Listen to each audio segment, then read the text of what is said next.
What's good, YouTube? It's your boy Trey, and today we are going to be reacting to a comic. It's a video by Comics Explained called Comic Villains Who Were Right, The Joker. The Joker is one of my favorite characters of all time. The Joker and Spider-Man, those my guys. And I honestly just didn't know what to record. I didn't want to play no more FNF. Didn't want to play no FNF. So I was just like, let's just react to some comics. Got me some water. Got me Snickers bar. And some Funyuns. So by and large, the Joker is just seen as the arch nemesis of Batman and a symbol of chaos and madness. But over the course of this video, I'm going to use several stories and prove to everybody watching it that the Joker kind of has a point. So the first story on this list is The Killing Joke, and the origins and twisted philosophy of the Joker are explored in this story, because The Killing Joke introduces us to a failed comedian whose life spirals into tragedy, leading him to become the Joker as we all know and love him. But this transformation is essential to understanding his worldview. But in The Killing Joke, the Joker's belief is that one bad day is all it takes to just push the safest person to lunacy. God dang! In fact, his own descent into madness, spurred by a series of unfortunate events, showcases the Joker's perspective on how fragile sanity really is. Because to the Joker, life is random and unjust, and his transformation is just a natural response to this chaotic world. But the Joker's attempt to prove this point by targeting Commissioner Gordon and his daughter Barbara is key to the whole thing, because he shoots Barbara Gordon, which paralyzes her, then he allows his guys to do things to her, then he kidnaps Gordon and subjects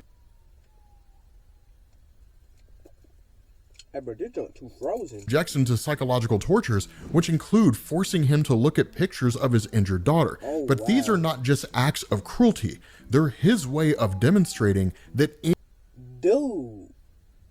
anyone can lose their sanity under enough pressure. And so throughout The Killing Joke, the Joker mocks the idea of order and sanity. He insists that life is this quote-unquote black and awful joke, and that the only sensible way to live life is without rules. And his actions aim to reveal the chaos and irrationality that lurk beneath society's veneer. But he also believes in the inherent madness that exists within everybody, that society's structures and norms are just illusions that a single traumatic event can easily shatter. And his interactions with Batman highlight this in the sense that they're both products of a tragic event, but they've chosen different paths. The Joker embraces madness, while Batman clings to his order and justice like a superstitious woman clinging to her pearls.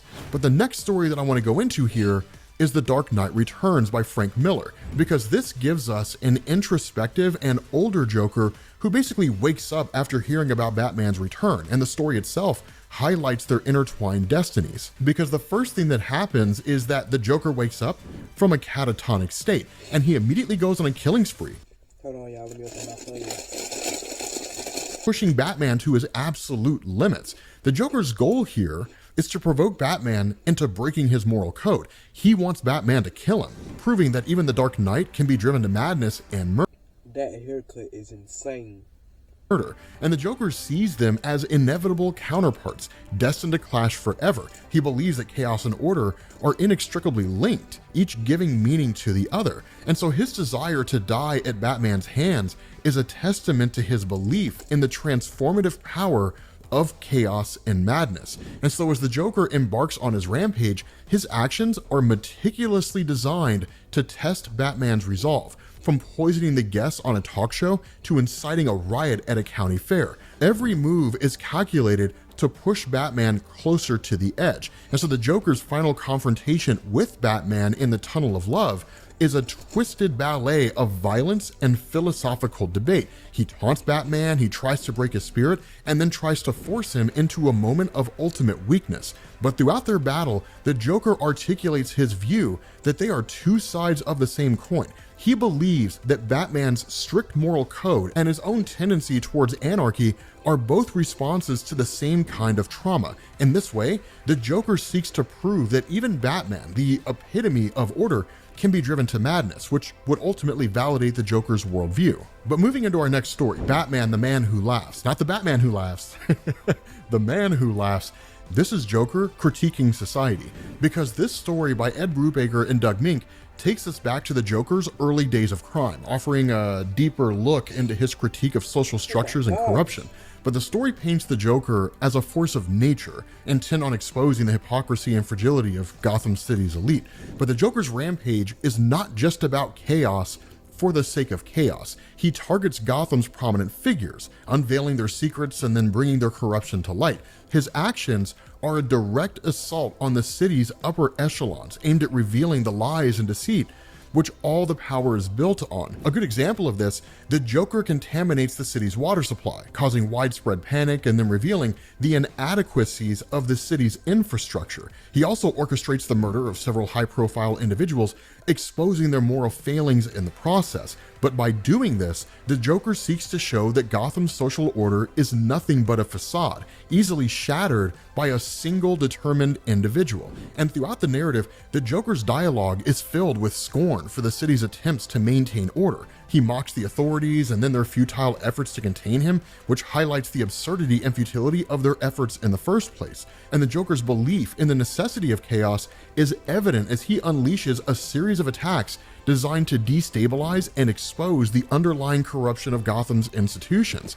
But the story underscores the Joker's perspective that society is built on a foundation of lies, and that by tearing down these illusions, he believes he's bringing a brutal honesty to Gotham, forcing its citizens to confront the truth about themselves and their world. And so his actions, while violent and destructive, are aimed at exposing the hypocrisy and corruption that he sees as inherent in not just Gotham's social structures, but social structures in general. And so this leads us into the story Batman Death of the Family, which was written by Scott Snyder and drawn by Greg Capullo. And this story sees Joker taking on the role as a true agent of chaos, aiming to isolate Batman from his closest allies. Because the Joker kidnaps members of the Bat family, subjects them to elaborate tortures designed to break Batman's spirit, and then demonstrate that his relationships make him weaker. But the Joker's actions in the storyline are driven by his belief that Batman's connections to others are his greatest vulnerability. In fact, he views these relationships as distractions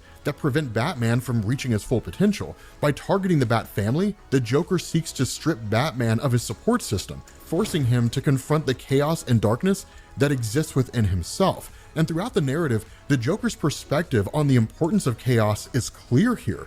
He sees himself as Batman's ultimate test, the embodiment of the chaos that Batman has to continually fight against. And the Joker's elaborate schemes are designed to push Batman to the brink, forcing him to question his reliance on his allies. A really good example of this, the Joker orchestrates a dinner where he claims to have removed the faces of the Bat family members, serving them on platters to Batman. And this grotesque and horrifying act is intended to show Batman the depths of his own vulnerability and dependence on others. In fact, the Joker believes that only through embracing chaos and isolation can Batman actually be the best version of himself. In fact, the Joker's dialogue throughout Death of the Family is filled with this twisted sense of love and admiration for Batman, because he sees the relationship as a dance of madness and order, with himself as the catalyst for Batman's growth. The Joker's belief in the necessity of chaos to reveal true character and strength is in fact a recurring theme throughout the storyline, which highlights his view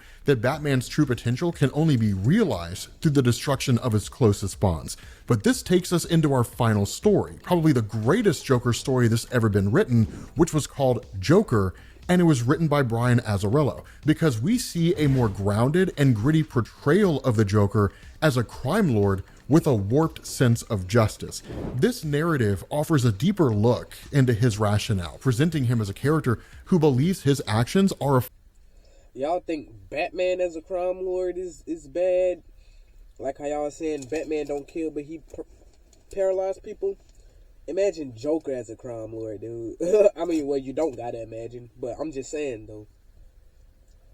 Form of brutal honesty in a world full of deceit, because the Joker operates within the criminal underworld with his own code, seeing himself as the true arbiter of justice. He views the world as fundamentally corrupt and unjust, and his actions are aimed at exposing and rectifying these flaws. In fact, the Joker's dialogue and interactions with other characters reveal his belief that his brand of chaos and violence is a necessary evil to balance the scales of justice. And throughout the graphic novel, the Joker's actions are depicted with a sense of purpose and intent. He takes over the criminal underworld, eliminates those he sees as unworthy or corrupt, and his brutal methods are in stark contrast to the hypocrisy and deceit that he perceives in the world around him. For instance, the Joker's interactions with other criminals reveal his disdain for those who operate under false pretenses. He views himself as a necessary force of destruction, bringing a harsh but honest justice to the world built on lies.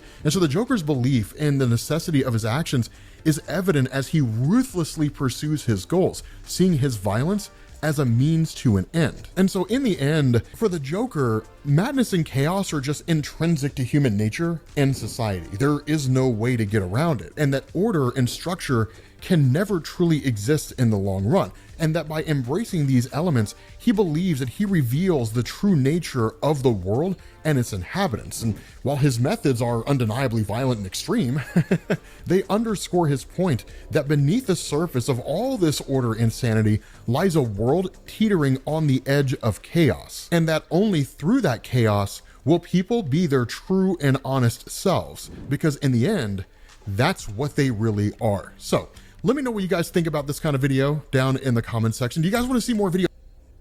All right, that was a nice video about Comics Explained. Yes, sir. Don't pay attention to the search, bro. But yeah, like I said, I just wanted to make this video because one, I didn't know what to record, and two, the Joker is one of my favorite characters, and this video just made me like him even more. Not gonna cap. Like, I like comics, but I don't like reading. So this was perfect for me. Loud freaking train, bro. But yeah, if you like this type of video, let me know. I don't know if I'm gonna be doing more of these. If y'all like them, I'll do more. So it just depends. Make sure you like, comment, subscribe, you feel me? Make sure you tell a friend and tell a friend. And I'm gonna get up out of here expeditiously. Peace. The way that you been acting, I ain't tripping no more. Don't care about how you feeling, oh. Swear you can get to packing, I won't sweat you no